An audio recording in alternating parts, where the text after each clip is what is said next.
السلام علیکم ورحمۃ اللہ وبرکاتہ۔ دوستو، جیسے کہ میں نے پہلے آپ لوگ کے ساتھ دعوت اسلامیہ کا پہلا دور شیئر کیا تھا، تو آج کی ویڈیو میں دعوت اسلامیہ کا دوسرا دور، ان میں کون کون ایمان لائے۔ اس دور میں اپنی قریبی رشتہ داروں کو دعوت حق دینے کے لیے حکم الہی ملا تھا کہ بعثت کے بعد 3 سال کا عرصہ خاموشی سے تبلیغ کرنے میں گزرا۔ اس عرصے میں اسلام نے جن ہستیوں کو اپنے پرچم کے نیچے جمع کر لیا، ان سب کے بارے میں آپ لوگوں کو ڈیٹیلز بتا چکی ہوں۔ دوستو، ان عظیم لوگوں کا اس دین کو قبول کر لینا حضور پر نور کے پرامن جہاد کی شاندار اور بے مثال فتوحات تھی۔ اب وہ وقت آ گیا تھا کہ دعوت توحید کے دائرے کو مزید وسعت دی جائے۔ چنانچہ جبریل امین خداوند قدوس کی جانب سے یہ حکم لے کر تشریف لائے۔ میں اس کا ترجمہ آپ لوگ کے ساتھ شیئر کرتی ہوں۔ سورۃ الشعراء کی آیت 214 تا 215 کہ اور آپ ڈرایا کریں اپنے قریبی رشتہ داروں کو اور نیچے کیا کیجیے اپنے پروں کو ان لوگوں کے لیے جو آپ کی پیروی کرتے ہیں اہل ایمان سے۔ دوستو، اس حکم خداوندی کی تعمیل ضروری تھی، لیکن یہ کوئی آسان کام نہ تھا۔ کفر و شرک کے معاشرے میں ایسے لوگوں کو توحید کی دعوت دینا جو صدہ سال سے پتھر کے بنے ہوئے اندھے، بہرے اور بے جان بتوں کی پوجا کے متوالے تھے، اور ان کی آن پر اپنی جان تک قربان کرنا اپنے لیے سرمایہ سعادت تصور کرتے تھے، اور وہ بھی اس طرح کہ یہ دعوت ان کے دلوں میں اتر جائے، ان کے ذہنوں میں اجالا کر دے اور ان کی روح بن کر ان کے رگ و پے میں سرایت کر جائے۔ یہ بڑا کٹھن کام تھا۔ کئی ہفتوں تک حضور علیہ الصلوۃ والسلام اس سوچ میں رہے، رات اور دن اسی غور و فکر میں بیت جاتے۔ حضور گھر میں گوشہ نشین رہے۔ اس خاموشی اور اذلیت گزینی کے باعث حضور کی پھپھیوں کو یہ اندیشہ لاحق ہو گیا کہ حضور کہیں بیمار تو نہیں۔ عیادت کے لیے جب آئی تو حضور نے بتایا کہ میری صحت بالکل ٹھیک ہے الحمدللہ، لیکن میں اس سوچ میں کھویا کھویا رہتا ہوں کہ اپنے رب کے اس حکم کی تعمیل کیسے کروں۔ انہوں نے عرض کی، آپ بے شک عبد المطلب کی ساری اولاد کو بلا کر یہ پیغام پہنچائیں، لیکن کہ ابو لہب کو نہ بلائیں، وہ آپ کی بات نہیں مانے گا۔ تو دوستو، دوسرے روز رسول صلی اللہ علیہ وآلہ وسلم نے بنو عبد المطلب کو بلا بھیجا۔ وہ بھی آئے اور عبد مناف کی اولاد میں سے چند لوگ بھی پہنچ گئے۔ سب کی تعداد 45 کے قریب تھی۔ اس سے پہلے کہ حضور اپنا مدعا بیان فرماتے، ابو لہب نے گفتگو کا آغاز کر دیا۔ اس نے کہا، یہ آپ کے چچا ہیں اور چچا زاد بھائی ہیں تمام۔ اب آپ جو کہنا چاہتے ہیں کہیے، لیکن یہ بات تب بولیے کہ آپ کی قوم میں اتنی قوت نہیں کہ وہ سارے اہل عرب کا مقابلہ کر سکے۔ مناسب تو یہ ہے کہ جو کام آپ نے شروع کیا ہے، آپ کے قبیلے والے اور آپ کے قریبی رشتہ دار آپ کو اس سے روک دیں، یہ ان کے لیے آسان ہے، بجائے اس کے کہ قریش کے سارے خاندان آپ کے خلاف متحد ہو کر مقابلے کے لیے کھڑے ہو جائیں اور عرب کے سارے لوگ ان کی تائید کر رہے ہوں۔ اے میرے بھتیجے، کوئی آدمی ایسا فتنہ فساد کا پیغام لے کر اپنی قوم کے پاس نہیں آیا جس فتنہ و فساد کا پیغام لے کر آپ آئے ہیں۔ ابو لہب کہتا رہا، حضور خاموش رہے اور اس مجلس میں کوئی گفتگو نہ کی۔ پھر چند روز خاموشی سے گزر گئے۔ پھر جبریل امین علیہ السلام آئے اور انہوں نے اللہ تعالیٰ کا پیغام پہنچایا کہ آپ دین حق کی تبلیغ کا سلسلہ جاری رکھیں، اللہ تعالیٰ آپ کا معاون و مددگار ہوگا۔ دوسری بار پھر حضور اپنے قریبی رشتہ داروں کو اپنے پاس بلا بھیجا۔ جب وہ سب جمع ہو گئے تو ارشاد فرمایا کہ سب تعریفیں اللہ تعالیٰ کے لیے ہیں، میں اس کی حمد کرتا ہوں اور اس سے مدد طلب کرتا ہوں اور اس پر ایمان لایا ہوں، اسی پر توکل کرتا ہوں، اور میں گواہی دیتا ہوں کہ کوئی عبادت کے لائق نہیں سوائے اللہ تعالیٰ کے جو یکتا ہے اور جس کا کوئی شریک نہیں۔ پھر فرمایا، قافلے کا پیشرو اپنے قافلے والوں سے جھوٹ نہیں بولتا۔ بفرض محال اگر میں دوسرے لوگوں سے جھوٹ بولوں تو وہ خدا میں تم سے جھوٹ نہیں بول سکتا۔ بفرض محال اگر میں ساری دنیا کے ساتھ دھوکہ کروں تو تم سے میں دھوکہ نہیں کر سکتا۔ اس ذات کی قسم جس کے بغیر اور کوئی معبود نہیں، میں اللہ کا رسول ہوں تمہاری طرف بالخصوص اور ساری انسانیت کی طرف بالعموم۔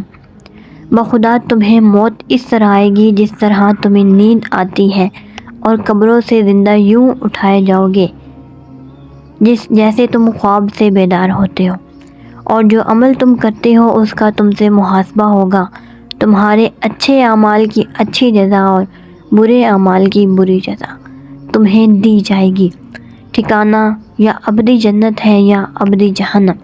بخدا اے فرزندان عبد المطلب، میں کسی ایسے نوجوان کو نہیں جانتا جو اس چیز سے بہتر چیز اپنی قوم کے پاس لے کر آیا ہو جو میں لے کر آیا ہوں۔ میں تمہارے پاس دنیا و آخرت کی فوز و فلاح لے کر آیا ہوں۔ تو دوسرے لوگوں نے تو ان ارشادات کا معقول جواب دیا، لیکن ابو لہب نے بڑی قسط اور رذالت کا ثبوت دیا۔ وہ بولا، اے فرزندان عبد المطلب، یہی چیز ہمارے لیے ذلت اور رسوائی کا باعث بنے گی کہ تم آگے بڑھ کر اس کے ہاتھ پکڑ لو اس سے پہلے کہ دوسرے لوگ اس کے ہاتھوں کو پکڑیں۔ اس وقت اگر تم اس کو ان کے حوالے کر دو گے تو تم ذلیل و رسوا ہوگے، اور اگر تم اس کا دفاع کرو گے تو وہ لوگ تمہیں تہ تہ کر دیں گے۔ حضرت صفیہ جو رسول اللہ صلی اللہ علیہ وآلہ وسلم کی پھوپھی تھی، وہ ابو لہب کی یہ بات سن کر ضبط نہ کر سکی۔ انہوں نے فرمایا، اے بھائی، کیا تمہیں یہ بات زیب دیتی ہے کہ تو اپنے بھتیجے کو بے یار و مددگار چھوڑ دے؟ بخدا آج تک ہمیں اہل علم یہ بتاتے رہے ہیں کہ عبد المطلب کی نسل سے ایک نبی ظاہر ہوگا۔ بخدا یہ وہی نبی ہے۔ ابو لہب کہنے لگا کہ یہ ساری باتیں بے سروپا اور خوش فہمیاں ہیں، پردہ نشین عورتوں کی باتیں ہیں۔ جس وقت قریش کے سارے خاندان تمہارے خلاف کھڑے ہو جائیں گے اور جزیرہ عرب کے سارے قبیلے ان کی امداد کر رہے ہوں گے، تو اس وقت ہمیں اپنی حقیقت معلوم ہو جائے گی۔ اس کے بعد ابو طالب اٹھے اور انہوں نے اعلان کر دیا، بخدا جب تک ہمارے جسم میں جان ہے ہم ان کی حفاظت اور دفاع کریں گے۔ دوستو، ان پہلے دو اجتماعات میں صرف عبد المطلب کا خاندان مدعو تھا اور وہی لوگ شریک ہوئے تھے۔ اب تیسرے اجتماع کا حضور نے اہتمام فرمایا۔ اس میں قریش کے سارے قبیلوں کو دعوت دی گئی اور صفا کی پہاڑی پر حضور علیہ الصلوۃ والسلام نے کھڑے ہو کر سب حاضرین کو خطاب فرمایا اور آغاز کلام اس سے کیا، حاضرین، اگر میں تمہیں کہوں کہ پہاڑ کی دوسری جانب سے ایک لشکر تم پر حملہ کرنے کے لیے، کیا تم میری بات تسلیم کرو گے؟ سب نے جواب دیا، بے شک تسلیم کریں گے۔ آج تک آپ کی زبان سے ہم نے کبھی ایسی بات نہیں سنی جو غلط ہو۔ پھر فرمایا، اے قریش، اپنے آپ کو آگ کے عذاب سے بچاؤ، کیونکہ میں تمہیں اللہ کے عذاب سے نہیں بچا سکتا۔ میں عذاب شدید سے پہلے تمہیں واضح طور پر بروقت ڈرانے کے لیے بھیجا گیا ہوں۔ میری اور تمہاری مثال ایسی ہے جیسے ایک شخص ہو جس نے دشمن کو دیکھ لیا اور بس وہ چل پڑے تاکہ اپنے رشتہ داروں کو دشمن کی آمد سے باخبر کر دے۔ پھر اسے یہ اندیشہ لاحق ہو جائے کہ دشمن کہیں اس سے پہلے ہی نہ پہنچ جائے اور وہ سے ہی زور زور سے یہ اعلان کرنا شروع کر دے، جاگو جاگو، دشمن پہنچ گیا، دشمن پہنچ گیا۔ دوستو، امام بخاری نے حضرت ابو ہریرہ سے، امام مسلم نے امام قبیصہ بن المخارق سے اور بلازری نے حضرت ابن عباس رضی اللہ عنہم سے روایت کیا ہے کہ جب یہ آیت نازل ہوئی، وَأَنذِرْ عَشِيرَتَكَ الْأَقْرَبِينَ، تو اللہ کے پیارے رسول صلی اللہ علیہ وآلہ وسلم صفا کی پہاڑی پر کھڑے ہوئے اور بلند آواز سے اعلان کیا، یا صباحاہو، اعلان کیا کہ میری فریاد سنو، میری فریاد سنو۔ لوگ کہنے لگے، یہ کون بلا رہا ہے؟ چنانچہ عرب کے رواج کے مطابق وہ لوگ اس صدا پر لبیک کہتے ہوئے اس سمت میں دوڑے، اور جو شخص خود نہ جا سکا اس نے صورتحال معلوم کرنے کے لیے اپنا کوئی نمائندہ بھیج دیا۔ ابو لہب اور دیگر قریش بھی وہاں جمع ہو گئے۔ حضور علیہ الصلوۃ والسلام نے پوچھا، اگر میں تمہیں یہ بتاؤں کہ دشمن کے سواروں کا دستہ اس پہاڑ کے دامن سے نکل کر تم پر حملہ کرنا چاہتا ہے، کیا تم میری بات مانو گے؟ سب نے کہا، بے شک، ہم نے کبھی آپ کو غلط بیانی کرتے نہیں سنا۔ اس کے بعد حضور نے ارشاد فرمایا، اے کعب بن لوئی کے بیٹو، آگ سے اپنے آپ کو بچاؤ۔ اے مرہ بن کعب کے فرزندو، آتش جہنم سے اپنے آپ کو بچاؤ۔ اے بنی ہاشم، آگ سے اپنے آپ کو بچاؤ۔ اے بنی عبد شمس، آگ سے اپنے آپ کو بچاؤ۔ اے بنی عبد مناف، آگ سے اپنے آپ کو بچاؤ۔ اے بنی زہرہ، آگ سے اپنے آپ کو بچاؤ۔